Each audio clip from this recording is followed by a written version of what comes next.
আমরা চাচ্ছি যে চট্টগ্রাম আমাদের 17টি থানা আছে, এখানকার যত ধরনের ক্রিমিনাল আছে, সন্ত্রাসী আছে, সবাইকে আইনে আনার জন্য হুমায়ুন উদ্দিন আকাশের তথ্য মতে তার বাড়ির পিছনের পুকুর থেকে একটি একনলা বন্দুক এবং 3 রাউন্ড কার্তুজ উদ্ধার করি।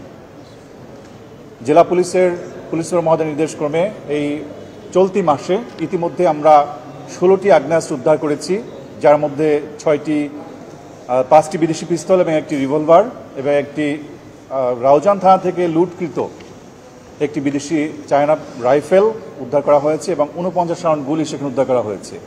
আমাদের এই অস্ত্র উদ্ধার অভিযান এবং চিহ্নিত সন্ত্রাসী যারা আছে তাদের গ্রেপ্তার অভিযান অব্যাহত থাকবে। যেমন এখানে আমরা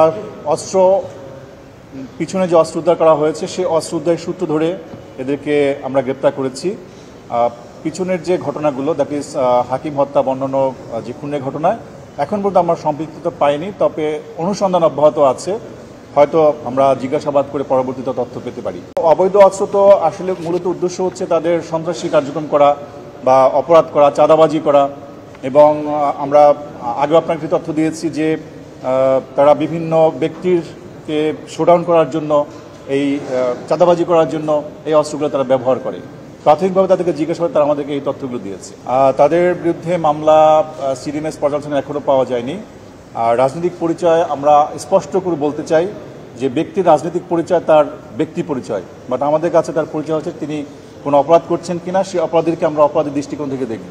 রাজনৈতিক পরিচয় নিয়ে আমাদের বিবেচ্য বিষয় না। যদি কেউ রাজনৈতিক পরিচয় থেকে এই ধরনের অপরাধ কর্মকাণ্ড করে থাকে, সেক্ষেত্রে এটা মামলা তদন্তাধীন।